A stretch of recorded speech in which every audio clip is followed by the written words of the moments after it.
Hoy me pasó algo que nos pasa a absolutamente todos o nos pasó en algún momento. Me quedé sin espacio en mi celular. ¿Qué pasa? Yo soy una persona que crea muchísimo. Todo el tiempo estoy grabando videos. Y yo me pregunté cómo hacía en 2021 cuando tenía un Samsung A32 que tenía re poco espacio y yo grababa un montón. Volví en el tiempo y recordé que yo me había hecho una cuenta de Instagram privada donde solamente estoy yo a subir todo el contenido que yo grababa y no sabía dónde meter. Porque yo en ese momento no sabía que si vos subís algo a Google Drive y lo borrás de tu galería, queda en Google Drive. Yo pensaba que si lo borrabas de tu galería se borraba de la faz de la tierra. Documentaba todo lo que podía de mi vida. Me quedaba sin espacio, obviamente. Y no quería borrar todo y no sé por qué no lo subí a YouTube. La verdad, si hubiese empezado a subir videos de YouTube en 2021-2022... hoy viviría de eso. ¿Cómo no empecé a ser youtuber cuando quería ser youtuber? Hoy viviría de eso. Entonces me puse a ver así los videos y me entró una nostalgia. Y ahí yo me pregunté, ¿de dónde viene la nostalgia? Porque la nostalgia es un sentimiento tristón, pero no es un tristón depresivo, es un tristón un poco feliz, porque son cosas distintas, ¿no? El triste de pensar por qué me pasa esto a mí, no sé cómo manejar esta situación y que te rebajonee y parezca que tenés depresión, a el tristón, no voy a volver nunca a ese momento. Son diferentes tipos de tristezas. Pega muy fuerte el hecho de que si bien nosotros, tipo todos lo sabemos, ¿no? O sea, uno no puede volver el tiempo atrás, ¿no? Pero aún así, creo que la nostalgia es como esa tristeza de saber que no podés volver el tiempo atrás y no vas a estar ni nunca más en tu vida en ese momento, ¿entienden? Entonces me puse a ver ahí, descargué un par de fotos que tenía y videos y la verdad que me puso muy nostálgica. Y me puse a pensar, ¿por qué me da tanta nostalgia? Y ahí llegué a la conclusión, desde la ignorancia, porque no sé si esto de verdad será así. Yo en ese momento era súper feliz y no me doy cuenta hasta hoy, que ya no lo tengo, ¿entienden? Hasta hoy no me doy cuenta que yo en realidad en ese momento estaba viviendo el sueño adolescente. Tenía mi emprendimiento, tenía mi plata, me pagaba mis propias cosas, salía casi todas las noches con mis mejores amigos, encima en un pueblito así, que tipo no es como que las reaventuras, ¿viste?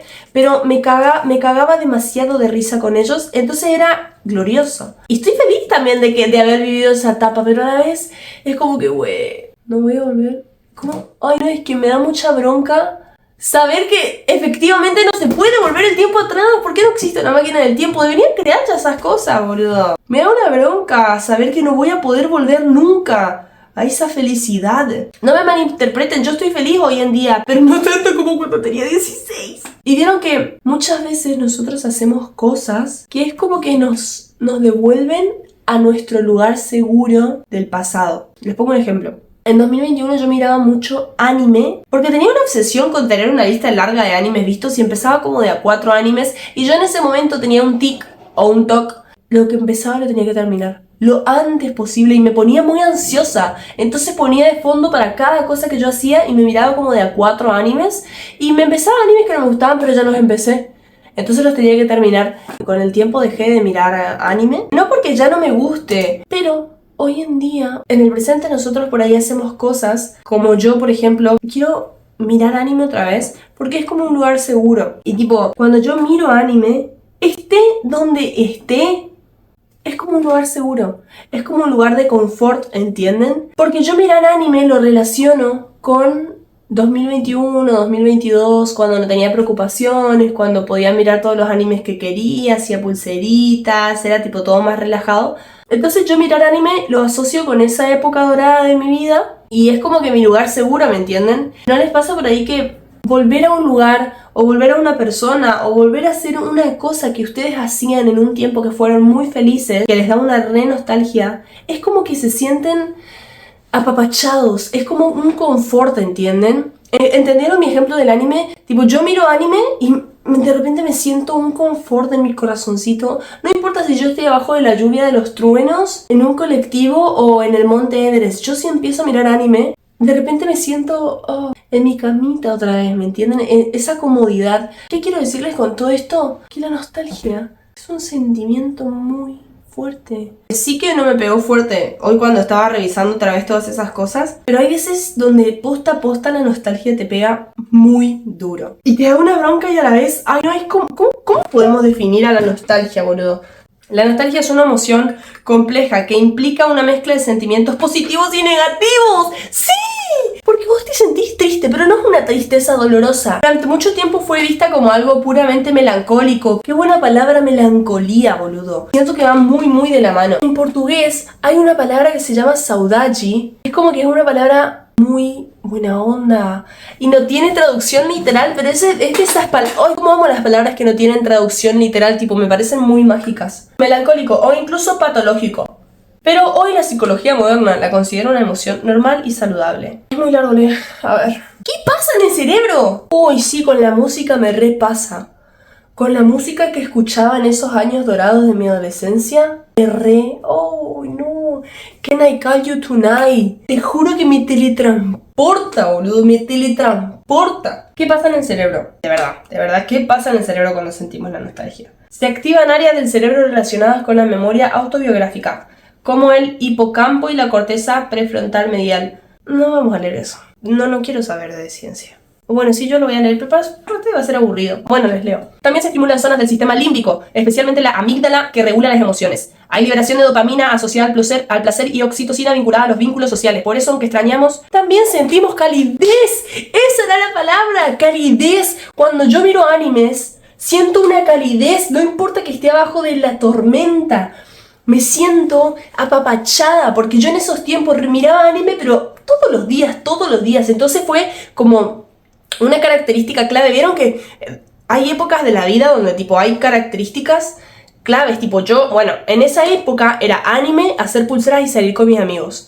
Esas eran tipo las características. Entonces, tipo de cada época de nuestras vidas, o bueno, las más significativas, hay como características que eran cosas que se repetían.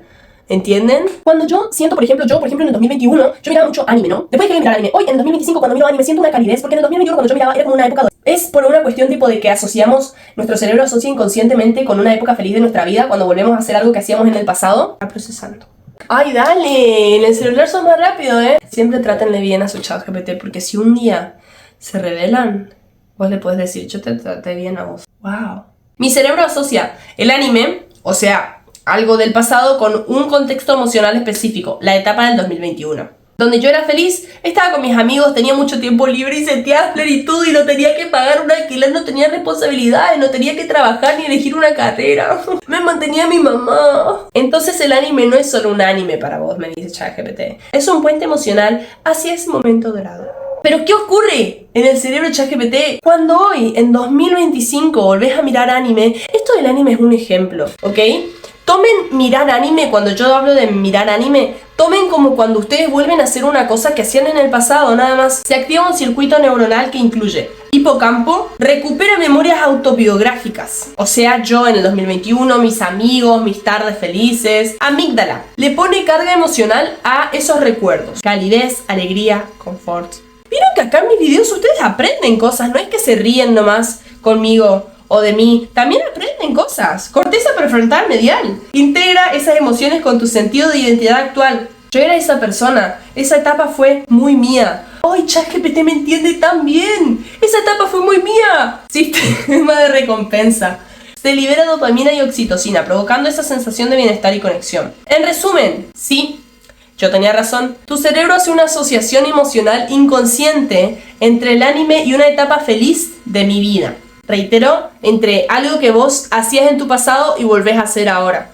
Lo asocia, entonces por eso te gusta tanto hacer eso ahora y te da tanto confort y tanta calidez. Cuando volvés a ver anime, cuando volvés a hacer lo que hacías en el pasado, ese recuerdo se reproduce emocionalmente como si vivieras esa felicidad.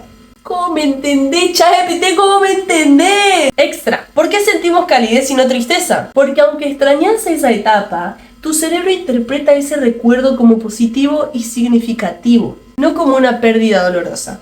Por eso la emoción que te llega es calidez nostálgica, no melancolía pura. Yo tengo que ser o intérprete, o comediante, o conductora, o psicóloga. Está bueno, ¿eh? ¿Vieron? Yo tenía razón. Ni siquiera tengo que estudiar psicología, denme nomás mi Nobel. Porque a veces la nostalgia te pega más fuerte. Esa es la pregunta, Nata. ¿Por qué a veces la nostalgia, boludo? ChatGPT me lame los pies, boludo. Es como que re migajero, lo siento. Es como que re Nata, sos la mejor. Porque a veces la nostalgia te pega suave como una brisa tibia y otras veces te da un cachetazo emocional que te deja pensando toda la noche. Porque a veces la nostalgia te pega más fuerte. Hola amigos de YouTube, tu estado emocional actual. Ok, es verdad, cuando estás triste, estresada o atravesando un momento de cambio, ruptura, mudanza, transición de etapa, la nostalgia se intensifica. Perdón, me voy a calmar porque si no empiezo a leer mal y arruino mi personaje. ¿Por qué? Porque tu cerebro busca refugio emocional en recuerdos felices del pasado. O sea que cuando vos estás triste... ¡Ah, claro! Porque cuando nosotros estamos tipo red down en la vida, tipo... y no estamos up, estamos down. Creo que es como que más triste, que es como que queremos más volver al pasado y tenemos más ese sentimiento cuando estamos pasando por un cambio muy grande. Es como que decimos, ay, ¿cómo quiero volver a ser una nenita y no había tantos problemas? Es por esto. Cuanto más inestable o incómodo es tu presente, más idealizado se vuelve el pasado. Claro, porque a veces no es que nuestro pasado fue increíble, pero a comparación con el presente, era increíble. Tipo, era mucho más de lo que nosotros lo recordamos solamente porque en el presente estamos mal. El recuerdo toca una herida no resuelta. A veces la nostalgia activa emociones no procesadas, como la pérdida de una amistad, una etapa que terminó o una versión tuya que extrañas. No sé, es como que no conecté mucho con ese texto, por eso lo leí nomás. Por eso a veces lloras con una canción que antes solo te hacía sonreír. Tan poético, ChatGPT. Y hay un contraste muy grande con tu presente. Si sentís que ahora no vivís con la misma intensidad, libertad o alegría que en ese momento nostálgico, el recuerdo se siente más doloroso. Claro, porque yo ahora tengo muchas más preocupaciones y responsabilidades que en el 2021 cuando era un adolescente feliz de 16 años que todos los días salía con sus amigos, hacía pulseritas, hacía plata, se compraba sus cosas, le mantenía a su mamá y miraba anime. Casi me olvidé tipo lo que más mencioné en el video. No es el recuerdo en sí lo que duele, es la comparación silenciosa que hace tu mente con el antes y el ahora. Es lo que yo dije recién. O sea, ¿vieron que yo lo dije antes de que ChatGPT... Yo soy más inteligente que ChatGPT? Yo soy ChatGPT. Yo le estoy enseñando a él. El recuerdo viene con todo. Bueno, me cansé, ya entendieron. Conclusión. La nostalgia te pega muy fuerte cuando algo en vos necesita reconectarse con esa parte de tu historia. No es tu debilidad, es sensibilidad. Es tu cerebro buscando sentido, pertenencia o consuelo. Gracias. ChatGPT. Siempre salvándome las papas cuando tengo que hacer un video. Bueno, entonces, la nostalgia es hermosa. Y a veces es horrible, pero... Te juro que yo cuando siento nostalgia me agarra una bronca. Pero una bronca tonta. Porque me agarra bronca porque yo sé que no se puede volver el tiempo atrás. Entonces por eso me da una bronca. Porque yo digo, ¡ay! Eso es lo que me da bronca, que no se pueda volver el tiempo atrás. Bueno, tuve un momento muy lindo hablando con ustedes. Siempre me divierto hablando con ustedes. La verdad, ustedes son lo mejor. ¿Cómo no fui youtuber desde antes, boludo? Les juro que sí. Todos nosotros hubiésemos empezado a ser youtubers cuando queríamos ser youtubers, cuando éramos más niños, cuando éramos más chiquitos. Hoy probablemente viviríamos de eso, boludo. Encima, si ustedes vieron mi último video... Yo siempre fui así, desde que tuve un celular, yo siempre fui creativa para grabar y editar. No sé, es como que siempre lo disfruté, no sé por qué. Tipo, es como que un gusto que siempre nomás tuve y siempre fui muy creativa para grabar y editar. Es como que los ángulos, los cortes, la edición, las transiciones, no sé, los memes. Siempre fui como que, ay no, es como que me estoy poniendo en un pedestal así como que yo voy a dejar de decirlo nomás. Siempre fui muy creativa de punto, la verdad.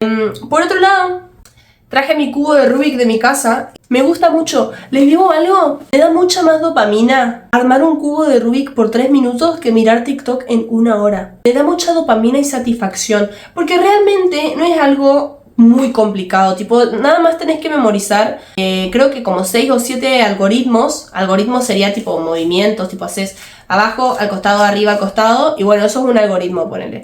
Y nada, se lo súper recomiendo. Otra cosa que estuve haciendo, como yo trabajo mucho en la... Me re fui por la tangente. Y no estoy reacelerada. Voy a tomar un mate para calmarme. Yo trabajo en la compu y en el celular todo el día. Trato de no tener mis pasatiempos en la compu o en el celular. Excepto el ajedrez, que sí juego en la compu o en el celular. Ahora tengo este cubo y Y miren, fíjense, yo tengo tan pero tan rota el enfoque, la concentración, que hay veces que estoy jugando una partida de ajedrez y tarda mucho y ya empiezo mientras tanto a resolver mi cubo. No puedo estar nomás esperando a que muevan, no puedo estar con mis propios pensamientos. Y ¿saben qué me quería comprar también para tipo desconectar? Es algo que estoy tratando de hacer, tipo desconectar un poquito de las pantallas, porque como yo trabajo en las pantallas, necesito también esa desconexión, ¿entienden? Y desde que empecé a trabajar con las pantallas, recién ahorita, después de casi 3 años, estoy empezando como a querer así tener esa desconexión, y la verdad me da muchísima paz y me da mucha satisfacción y dopamina poder resolver un cubo, aunque sea 3 minutos. Les juro que 3 minutos con esta cantidad de colores y memorizando y todo, es como que siento que estoy trabajando el cerebro y me hace me hace sentir muy exitosa. Y otra cosa que estoy haciendo para desconectarme es cuando ya llega la noche, cuando son las 7, las 8, me hago un cafecito. Ahora no, porque no tengo café.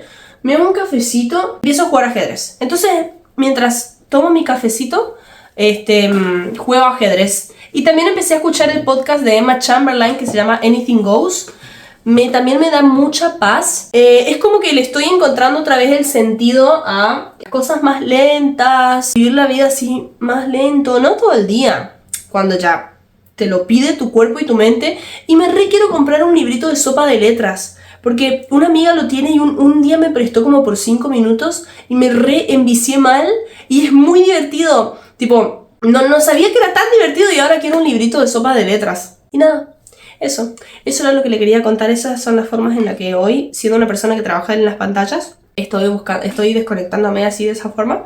Y nada, mi último consejo es que si ustedes quieren ser youtubers, si ustedes alguna vez quisieron ser youtubers y nunca se animaron, este es el momento, chicos. Este es el momento. Les voy a dar un consejo como marketera que soy. Este es el momento para ser youtubers. Hoy, cuando más inteligencia artificial hay, es el mejor momento para empezar a crear contenido en YouTube en especial. Porque mucha gente está volviendo a YouTube porque es como que por fin el mundo se está dando cuenta de lo saturante que es el contenido vertical corto de TikTok, Reels, etc. Entonces es como que yo noté que mucha gente como que se está pasando otra vez para YouTube, está volviendo. Veo que hay más youtubers. Entonces este momento de la historia en el que más inteligencia artificial hay, porque encima recién está surgiendo y está llenísimo por todos lados, no sabéis qué es real. Este es el mejor momento para crear tu canal de YouTube.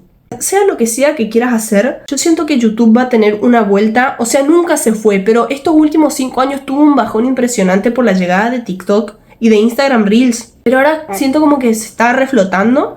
Veo muchos creadores nuevos y creo que es el momento perfecto para empezar sus canales de YouTube. Si ustedes siempre quisieron ser youtubers, es el momento. Es el momento y los quiero mucho. Gracias por apoyarme siempre y nos vemos en el próximo video. Mira si rompo mi cámara.